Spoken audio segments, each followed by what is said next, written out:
Man power के issue आते हैं, बट हमारे केस में सिनेरियो में हमें मैन पावर जो हमारे शेफ़ हैं हम उनका भी इंटरव्यू करेंगे, ठीक है जी। वो भी कुछ समय के बाद इंटरव्यू ज़रूर आएगा। तो मैन पावर से रिलेटेड आप कुछ बताइए। मैन पावर से जब या जितने मुझे आप ये बताना, जब हम लोगों ने इंटरव्यूज़ करे थे, हाँ जी, ठीक है, जैसे अगर आप लोग मुझे फॉलो कर रहे हैं चैनल्स पे, तो इवन मैंने अपने इंस्टाग्राम पे, मेरे व्हाट्सअप स्टेटस पे, या फिर अपने जो कम्युनिटी टैब है वहाँ पे हम लोगों ने डाले थे। लगभग हमने वहाँ पे कम से कम 10 से 12 लोगों के इंटरव्यू ले होंगे, पर जो हमने शेफ़ को सिलेक्ट करा, या हम बोलते कि भाई हम किन को सेलेक्ट कर रहे हैं, या हमें मैन पावर नहीं मिल रही है, इन सब में किस तरीके से चीज़ें करी हम लोग। मैं आपको बताता हूँ। मैन पावर में एक्चुअली इशू ये आता है कि कुछ लोग ना एक्चुअली नर्वस बहुत ज़्यादा हो जाते हैं बात करने से पहले, ठीक है। उनको लगता है कि इंटरव्यू में पता नहीं क्या पूछेंगे, तो सबसे पहली बात है कि आपको नर्वस नहीं होना एक्चुअली, ठीक है। और मैन पावर में ये है कि आपको देखो, मैन पावर के लिए आपको बहुत सारे ऑप्शंस मिलेंगे, बट आपको वो चूज़ करना है जो आपके रिक्वायरमेंट के अकॉर्डिंग है। लाइक उनको नॉलेज होनी चाहिए। अब मैंने जो मैन पावर अपनी हायर करी है वो मेरे को काफ़ी अच्छे शेफ़ मिले हैं, उनके साथ मेरा कोऑर्डिनेशन सही है, क्योंकि उनको नॉलेज भी थी उस बैकग्राउंड की। तो वो चीज़ ढूंढने में भी काफ़ी टाइम लगा। वो आपको अपने अकॉर्डिंग देखना पड़ेगा कि आप उनके साथ कोऑर्डिनेट कैसे कर रहे हो, बिकॉज इन द एंड आप कोई भी कितना भी अच्छा चूज़ कर लो, बट आपकी कम्युनिकेशन ही अच्छी नहीं है उनके साथ, और आपको प्रोसेस ईजी बनाना है जितना आप ईजी बना सको। तो ये उनके लिए भी ईजी रहता है, आपकी मैन पावर के लिए भी और आपके लिए भी। तो आपको इंटरव्यूज़ लेने पड़ेंगे काफ़ी, और उसके बाद आपको चूज़ करना पड़ेगा अपनी रिक्वायरमेंट के अकॉर्डिंग। अभी जैसे होता है ना, हम लोग अपने नए स्टार्टअप्स कर रहे हैं, हम लोग मैन पावर ढूंढने जाते हैं, ठीक है जी। अब हर कोई बोलता है कि भाई मुझे तो ऐसी मैन पावर चाहिए जिसको ये भी बनाना आता हो, वो भी बनाना आता हो, ठीक है। उसको तो बनाना आ रहा है, पर आपको उस खाने के बारे में क्या मालूम है, हमें वो उन चीज़ों की कभी भी क्लैरिटी नहीं होती है। दूसरा, उसके बाद क्या होता है कि भाई हम जिनको भी हायर कर रहे हैं, ठीक है ना, अगर आप काम कर रहे हैं तो हमको एक एज ए टीम वर्क की तरह ही काम करना पड़ता है, ठीक है। अगर आप टीम वर्क की तरह अपने जो भी आपके मैन पावर है, जो भी आपके शेफ़ हैं या वेटर है, स्टूवर्ड है, कोई भी आपकी क्लीनिंग इवन करने वाले हैं, अगर आप उनको एज ए टीम वर्क की तरह काम नहीं करवा पा रहे हैं, तो वो बेसिकली जो ऑनर्स होती है उसकी गलती होती है, ठीक है। अगर ये सारी चीज़ें सही होती है तो जो मैन पावर है वो भी आपके लिए बिल्कुल अच्छे से काम करती है। तो इन चीज़ों में मतलब कि जितिन ने बहुत ही अच्छे से जितिन यहाँ पे मैनेज कर रहे हैं, और मतलब कि मैं खुश भी हूँ। जो हमारे शेफ़ है वो भी काफ़ी अच्छे हैं, क्योंकि जितने भी हमें फीडबैक्स मिल रहे हैं और जो भी लोग यहाँ पे आके खा के जा रहे हैं वो बहुत ही ज़्यादा तारीफ़ ही कर रहे हैं। बाकी शेफ़ मैं अपने थोड़े इंसाइट्स देना चाहूँगा इसमें। आपको यह है कि जो आपकी मैन पावर है, आपको उनके साथ ऐसा मतलब टीम वर्क की तरह ही बिहेवियर करना है। लाइक वो भी इतने इन्वॉल्व हैं उसमें जितने आप हो। आपको ये नहीं है कि आपने कुछ खोल लिया तो आप बॉस हो, बाकी सारे आपके अंडर। एम्प्लॉय वाला कोई सीन नहीं है यहाँ पे। आप सारे ऐसा टीम वर्क की तरह काम कर रहे हो। आपको भी अपने खाने के बारे में, आप जो रेसिपीज सर्व कर रहे हो, आप जो अपने आइटम्स दे रहे हो, आपको उनकी नॉलेज होनी चाहिए कि आप सर्व क्या कर रहे हो। अगर आप अपने गेस्ट को ही एक्सप्लेन नहीं कर पा रहे कि आप सर्व क्या कर रहे हो, तो फिर उसका कुछ बेनिफिट नहीं है। आपको अपनी डिश का ही कुछ नहीं पता, किसी ने पूछ लिया इसमें क्या है कैसे, तो आपको उसकी नॉलेज होनी चाहिए।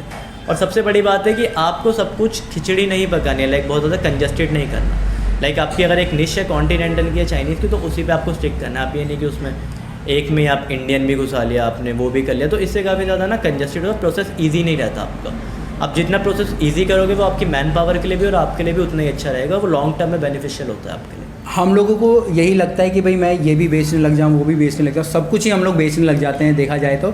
बट बाद में उनका जो एक होता है ना, हम एक यूएसपी क्रिएट करने की सोच रहे हैं, या हम बोले कि भाई हम इनसे अलग कर रहे हैं, तो हम कुछ अलग नहीं रह जाते, हम वो बिल्कुल ही कॉमन हो जाते हैं। तो वो गड़बड़ आपको नहीं करनी है। जितिन, आपका अभी मैं बोलूँ एक एंटरप्रेन्योर भी मैं आपको बोल सकता हूँ, यंग एंटरप्रेन्योर भी बोल सकता हूँ, सिर्फ मात्र आप 23 साल के हैं, ठीक है जी। तो जो भी अगर कोई अपने कैफ़े स्टार्ट करना चाहता है, ठीक है जी, उनके लिए एक सबसे सही राय क्या होगी? मैं सबसे पहले जो आपको मेरे 3-4 की नोट्स हैं मैं आपको बोलना चाहूँगा। सबसे पहले तो आपको प्रॉपर प्लानिंग करनी होगी। लाइक ये नहीं है कि आपने सोचा और आपने जैसे एग्जीक्यूट कर दिया। आपको एक प्रॉपर प्लानिंग करनी होगी कि आपकी रेसिपीज़ कैसी हैं, ठीक है, और आपके पास रेसिपीज़ कौन सी। आपको सबसे पहले एक निश क्रिएट करनी पड़ेगी। लाइक आपको रोल्स का खोलना है या साउथ इंडियन का खोलना है, इंडियन का खोलना है, सबसे पहले आपको माइंड में इस चीज़ पे क्लियर रहना पड़ेगा। सेकंड है कि आपकी यूएसपी क्या है। लाइक अगर आप रोल्स भी बेच रहे हो या साउथ इंडियन बेच रहे हो, तो साउथ इंडियन तो 50 और लोग भी बेच रहे हैं, आप क्या यूनिक कर रहे हो, आपकी यूएसपी क्या है कि लोग आपके पास आ रहे हैं, ठीक है। थर्ड पॉइंट है आपको मैन पावर अच्छे से चूज़ करनी है, ठीक है। और वो फोर्थ पॉइंट है कि आपको अपना बजट है ना, जो बजट आपको प्रॉपरली एग्जीक्यूट करना, प्लान करना है। क्योंकि लोग ये होता है कि मोस्टली अपना सारा बजट इंटीरियर में और आपके इक्विपमेंट्स में और जो भी आपकी अदर कॉस्ट होती है उसी में स्पेंड कर देते हैं। फिर उनके पास रनिंग कॉस्ट नहीं रहती। आपके पास रनिंग बजट होना चाहिए।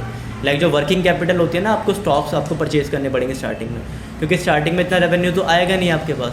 तो वर्किंग कैपिटल होनी चाहिए बैकअप में आपके पास, ताकि आप रन कर पाओ उसको 5 to 6 मंथ्स, अगर आपका रेवेन्यू भी उतना नहीं आ रहा तो। ठीक है।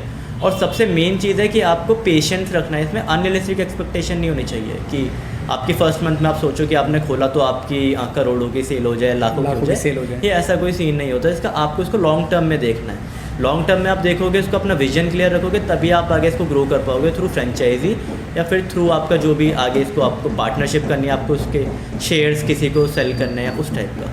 तो एक लॉन्ग विजन होना चाहिए आपके पास लॉन्ग टर्म का। ये 2-3 महीने का गेम नहीं है आपका, काफ़ी लॉन्ग टर्म का गेम है। आप उसको माइंड में रखोगे, सारी चीज़ें एग्जीक्यूट करोगे, एक प्रॉपर प्लानिंग होनी चाहिए पहले कि आपकी पैकेजिंग कैसे आएगी, मैन पावर का कितना है, फूड कॉस्ट कैसे निकालनी है, ये सारी चीज़ों की आपके पास प्लानिंग रहेगी तो आपको दिक्कत नहीं आएगी। नहीं तो बाद में दिक्कत ये आती है कि जो आपके ओनर होते हैं वो समझ ही नहीं पाते कि उनके एक्सपेंसेस जा कर हैं। वो मैन पावर को भी मतलब अपना ढंग से एक्सप्लेन नहीं कर पाते जो उनकी रेसिपीज़ हैं या उनका बजट कहाँ पे स्पेंड हो रहा है, उनको पता ही नहीं चलता। तो ये है कि आपको पूरी नॉलेज होनी चाहिए। मेन आप ओनर हो तो आपको पता होना चाहिए, ये नहीं है कि आप यहाँ पे। और लोगों को मैंने ये भी देखा काफ़ी ईगो भी होता है कि अगर मैं ओनर हूँ तो मैं बैठा रहूँगा। नहीं, ऐसा कुछ नहीं, आपका ये काम है, आपको सब करना पड़ेगा उसमें। सही बात है। अगर को वेंडर से भी खुद ही बात करनी पड़ेगी, सर्विंग वगैरह सब आपको करना पड़ेगा। हो सकता है आपको बर्तन भी धोने पड़ जाएं। आपको स्टार्टिंग में ये है कि कुछ लोग एक तो मैन पावर कम हायर करते हैं, कुछ लोग बहुत ज़्यादा हायर कर लेते हैं, ठीक है। उसका भी बेनिफिट नहीं है, हर चीज़ का एक बैलेंस होना चाहिए, राइट, ठीक है। कि अगर आपने किसी को हायर करा है तो उसका प्रॉपर मतलब आप यूटिलाइज़ कर रहे हो या फिर आप खुद भी कुछ कर रहे हो। ये नहीं कि बस आप खुद कुछ मत करो, आपको भी पूरा टीम वर्क की इंक्लूड होकर चीज़ें करनी है। लेकिन आपको ये पूरा सोचने में या पूरे सेटअप में कितना टाइम लग गया एग्जीक्यूशन करने में? एग्जीक्यूशन तो शेफ़ इसका विदिन 1 to 2 मंथ्स में हो गया, लेकिन ये प्लानिंग बहुत टाइम से चल रही थी। हाँ जी। प्लानिंग में आपको टाइम लगता ही है। मैंने आपको बताया कि 1.5 साल से कनेक्टेड हो, तो विदिन 1 ईयर से हमारी प्लानिंग चल रही है और 2 महीने में एग्जीक्यूट हो गया।